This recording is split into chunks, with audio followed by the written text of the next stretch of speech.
Okay, let's get started. John chapter 4. I know you've been waiting for this special moment where we do the scene analysis.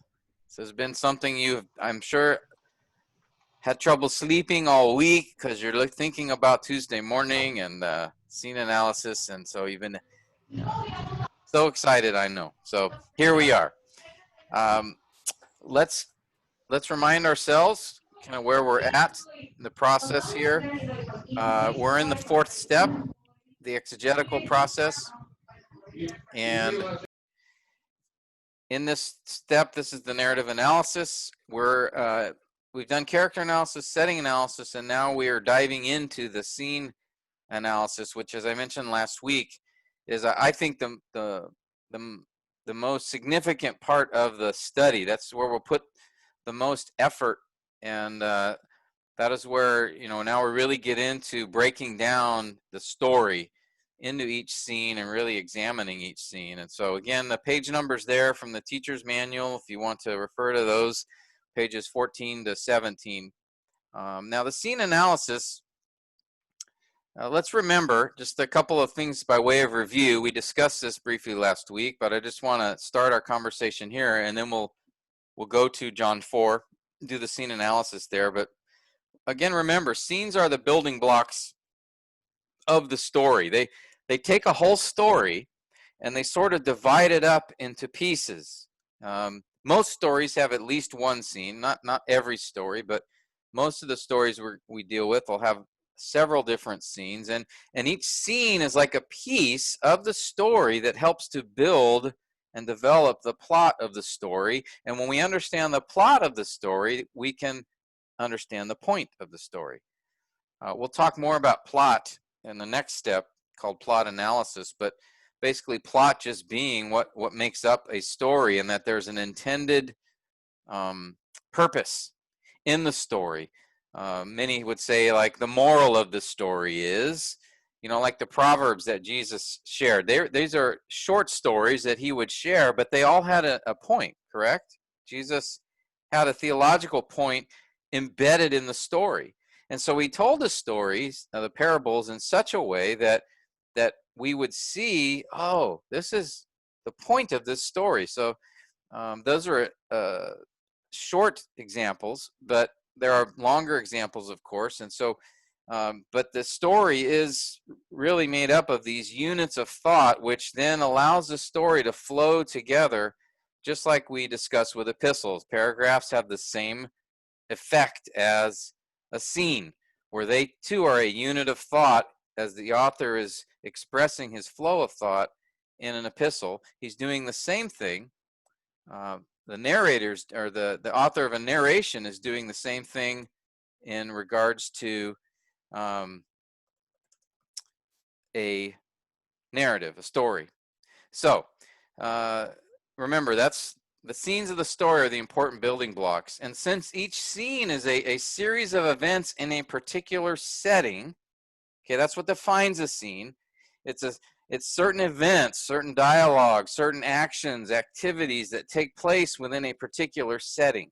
That's a scene. And so what defines a scene is a different setting. So as we're trying to identify each distinct scene within a story, the way we do that is look for a change in setting. Okay? Now let's remind ourselves, Michael, a setting. What is a setting? What makes up the setting of a story or a scene? What elements?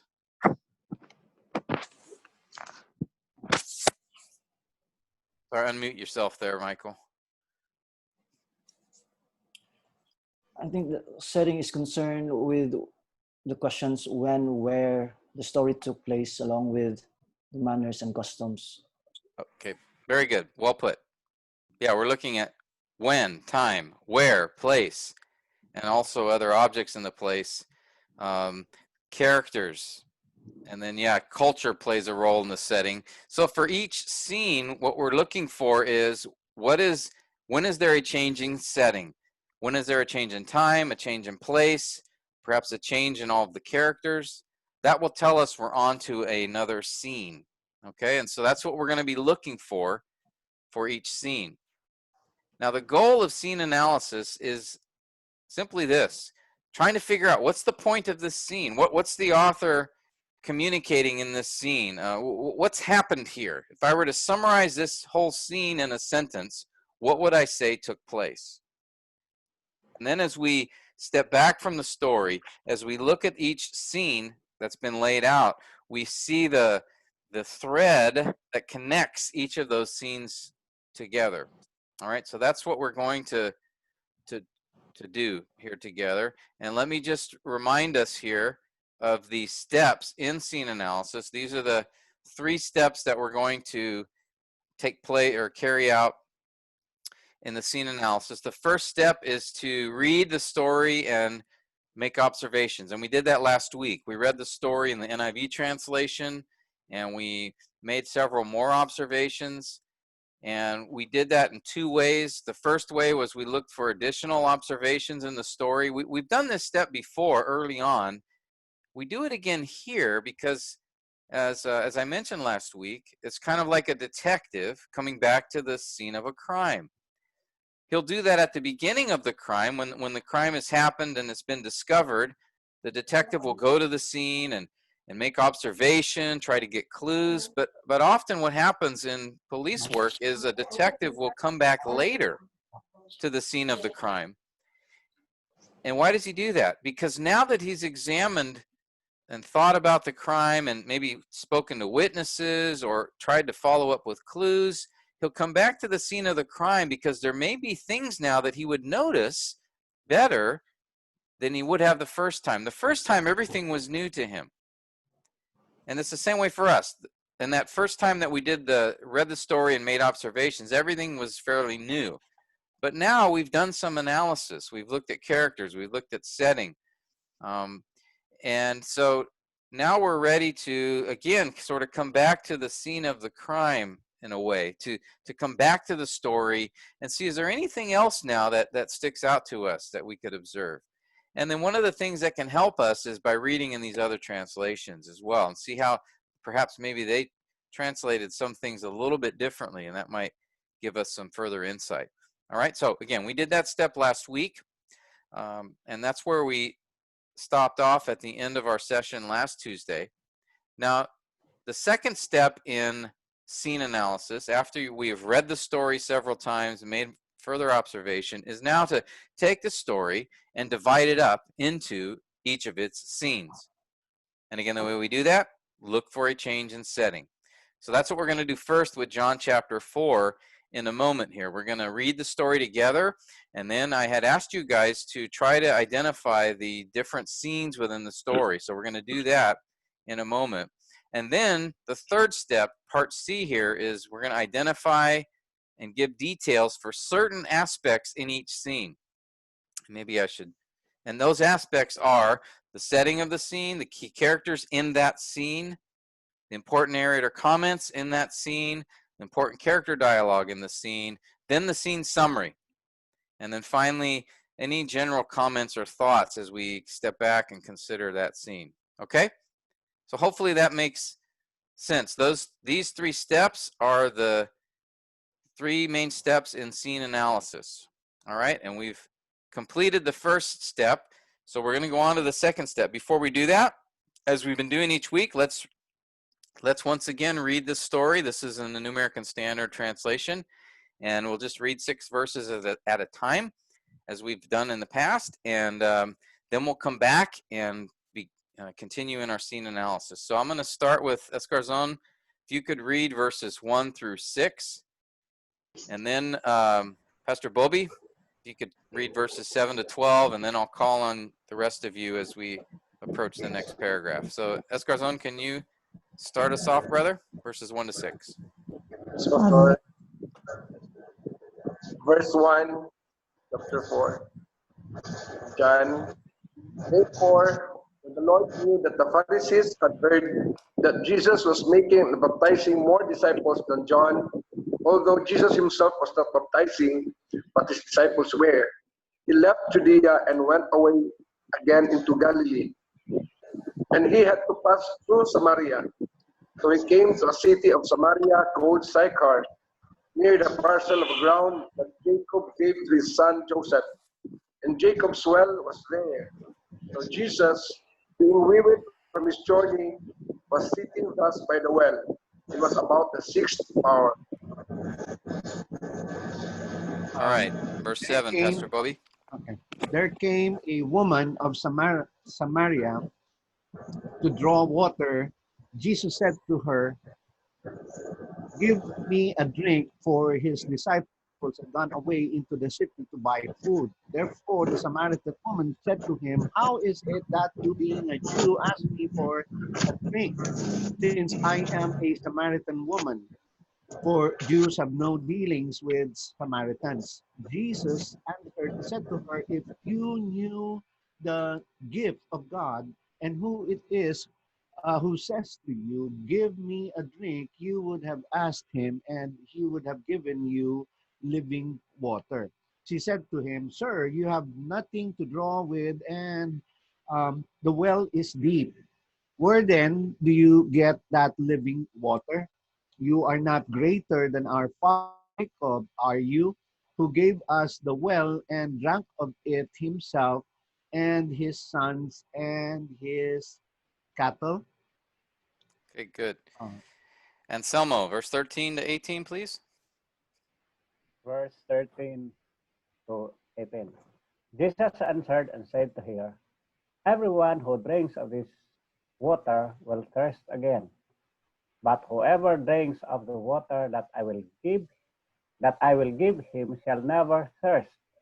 But the water that I will give him will become in him a well of water springing up to eternal life." The woman said to him, "Sir, give me this water, so I will not be thirsty, nor come all the way here to draw." He said to her, "Go, call your husband and come here." The woman answered and said, "I have no husband." Jesus said to her, "You have correctly said, 'I have no husband,' for you have had 5 husbands, and the one whom you now have is not your husband. This you have said truly." Okay, James, verse 19 to 24.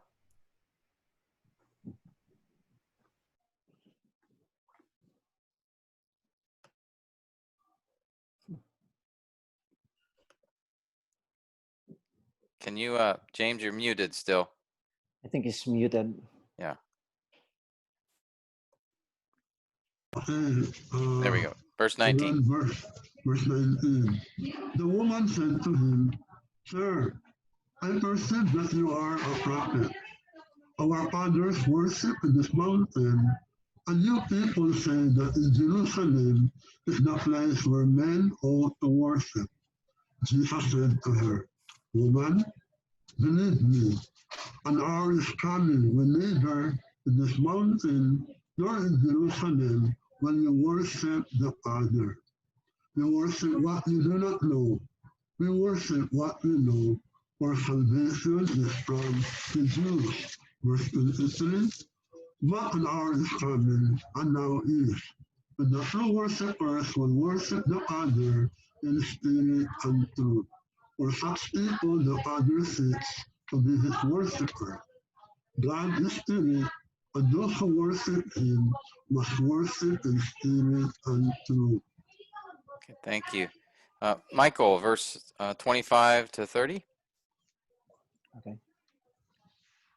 The woman said to him, "I know that Messiah is coming, he who is called Christ. When that one comes, he will declare all things to us." Jesus said to her, "I who speak to you am he." At this point, his disciples came and they were amazed that he had been speaking with a woman. Yet no one said, "What do you seek?" or "Why do you speak with her?" So the woman left her water pot and went into the city and said to the man, "Come, see a man who told me all the things that I have done. This is not the Christ, is it?" That they went out of the city and were coming to him. Okay, good. Sir Sid, can you read verse 31 to 36 as you're microphone working?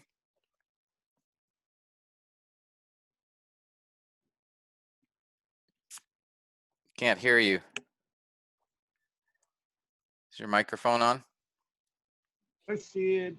Hello. Technical difficulties? He was captured by the Philistines.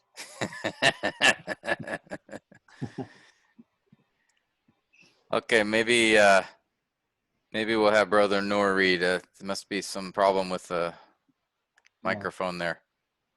31. Yeah, 31 to 36. Meanwhile, the disciples were urging him, saying, Rabbi, eat. But he said to them, I have food to eat that you do not know about. So the disciples were saying to one another, no one brought him anything to eat, did he? Jesus said to them, my food is to do the will of him who sent me and to accomplish his work. Do you not say, there are yet 4 months, and then comes the harvest? Behold, I say to you, lift up your eyes and look to the fields, that they are white for harvest. Already he who reaps is receiving the wages and is gathering fruit for life eternal, so that he who sows, he who reaps, and he who reaps may rejoice together. Great. Pastor Bobby, 37 to 42.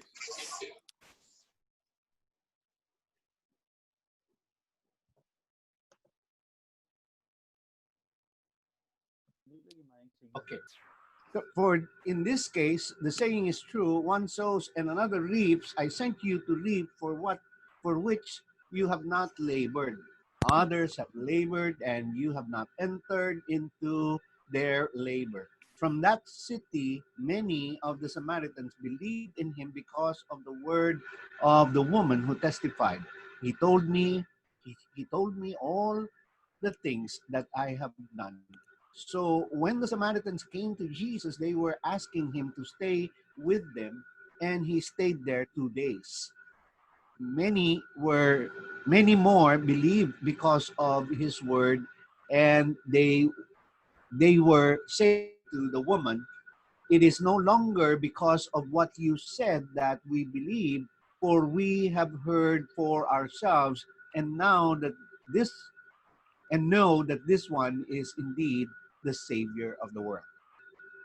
All right. Very good. All right. Well, let's now consider the second part of scene analysis, the second step, which is to divide the story into its scenes. Again, we already did observations last week, so we're going to jump to the second step, dividing the story into scenes. And so what we need to consider then is identifying those scenes. So let's go back to the beginning here, and just as we scroll through, see if you can find the markers which show that change in scene. And of course, we have it here, the major shift from John chapter 3, we can notice right in the first few verses. Notice there's a change in He left location, right? Location. Yeah. He's transitioning from Judea to Galilee. Now, where is the setting for this story? It tells us in verse 4. He was going to, from Judea to on the way to Galilee. Yep. So he's traveling south to and north. Came to this place in Samaria, particularly to this town called Sychar. Exactly. So we're given the overall setting for this story. We're transitioning from John chapter 3, where Jesus had been with Nicodemus at night, and then with the disciples of John who came to him. And then in chapter 4, verse 1, we transitioning from that ministry in Judea near Jerusalem, near the Jordan. Now he's going to transition up to Galilee. On the way, he stops in Samaria, and that's what we learn. And not just any place in Samaria. We're actually told it's in Sychar. And then not only that, we're told it is the place that Jacob gave to Joseph. And one more little feature, Jacob's well. So we're given a very precise location. Now, we're also given a time, aren't we? Do you see it? Yeah. Right here, Sixth right, hour. the 6th hour. Now, we're not told the specific day, but by studying the Gospel of John, comparing to other Gospels, we know it's, probably within the first year of Jesus's ministry, some point in time there. But on this particular journey, it was about the 6th hour or noon. Okay, so the author, these first 6 verses this is not a scene here particularly, it's an introduction, right? Because Okay. it's just laying the foundation for the setting. It's telling us where Jesus left from, where he's going to, and why he left. And then it tells us, but there was a place he stopped at along the way. And then we're told specifically in Samaria and Sychar, in the land where Jacob gave to Joseph. And then notice how he's funneling the location. He starts broad. You see this? It's kind of interesting. He leaves Judea. He's going up to Galilee. Those are large regions in Israel. And he's passing through the middle region, Samaria, and then John narrows it down to a specific city or town in Samaria, right? Sychar. But not only that, he narrows it down further to a specific parcel of land, which was the parcel or the piece of land that Jacob had and gave to Joseph. And more than that, he even narrows it further to Jacob's well, which sat on that land. So a very precise statement of location here, isn't it? And then a precise statement of the time, which is the 6th hour. Okay, so that he's using those first 6 verses as really an introduction. So we would note that here. Let me just scroll down. All right, where we would say verses 1 to 6 is not really the first scene, it's the introduction to the story. All right, gives us the overall setting of the story. And then, as I said, notice how the author funnels from broad to narrow in regards to the location, right? Where he starts with Judea to Galilee, and he ends up in Samaria, and then from there he mentions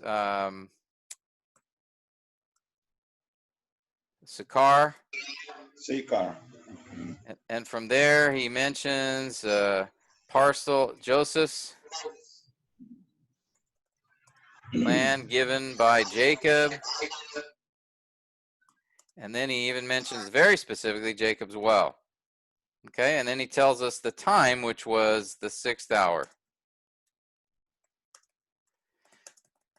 Now, so let's notice, why did we stop at verse 6? Let me scroll back up.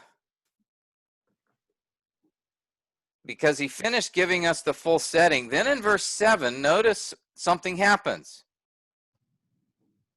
We have the entrance of a new key character. All right? Now, you could include verses 1 to 6 in this first scene if you wanted. That would be fine, because it does give the setting. But verse 7 tells us now there's a change in what's going on. Jesus sitting there at the well. Now there's this woman that comes into the scene. So now we really have this scene starting for us in verse 7, because that's where there's going to be a dialogue between Jesus and this woman.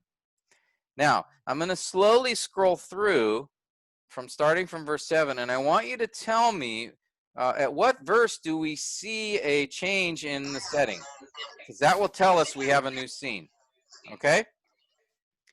So as we go through, they're still having a dialogue, correct? Verse 11, verse 12, she's saying, you're not greater than our father Jacob, because Jesus just said he had living water. Jesus answers that, about whoever drinks from it will have eternal life. So she says, give me this water. And then Jesus kind of shifts the conversation. They're still in the same scene. When he says, go get your husband. And she says, well, I don't have a husband. And he says, you're correct. And he exposes her current state of immorality. And then verse 19, the woman, it dawns on her, this is no ordinary guy. Now, are we in a new scene yet? Has there been a change in time or place? No. Not yet, right? No, sir. Not yet, sir. We're still in this dialogue. So verse 19, she brings up the topic of the temple and where to worship, in Mount Gerizim or in Jerusalem. And then Jesus, of course, gives that famous response about the Father seeking true worshipers who worship in spirit and truth. They're still in the dialogue. And then the woman says to him, I know the Messiah is coming. And then Jesus says in verse 26, I who speak to you am he. Then verse 27, what happens?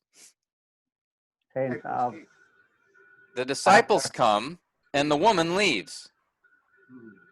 Yeah. Is this a new scene? you. Yeah, I would say yes. Yeah. Now, is there a change in time or location? No, the same place. No, Same there's. day. It's just a sequence of events, right? Jesus and this Yeah. woman have this dialogue, Yeah. and then Jesus tells her, I am the Messiah. And then right here, notice verse 27, John says, at this point. So we can picture this in our minds, right? Jesus is sitting at the well, the woman's talking with her. The disciples now come into the picture. They've returned from town with some food. And John makes the comment about what they might be thinking. But notice verse 28, the woman leaves. So we have Jesus is still there, but we have a complete change in the group of characters now at this location. And that's why I would say this is a new scene, because things have now shifted from the conversation Jesus is having with the woman. That's over. Now the disciples come in and they have a conversation. All right? Does everyone follow me here? Yeah. Makes sense? Do you see Yes, why sir. this is now a new conversation? It's a new scene in that sense. The background's the same. They're in the same location, still at the well, and the time is essentially the same. It's, after a few minutes of his discussion with this woman, but it's still within that same initial setting as far as time and place, but there's a shift in changeover in characters. All right? So now, Jesus and the disciples have a brief conversation. The woman has left,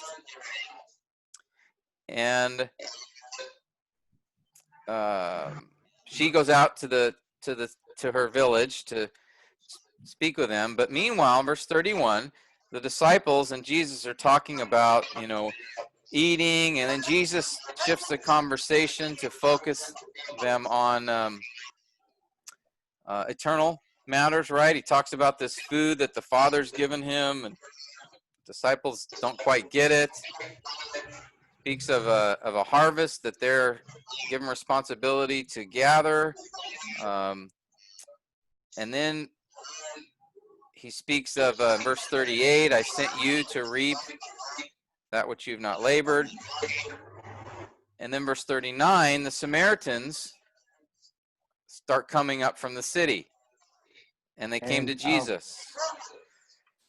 Another scene. There you go. another sin, verse 39.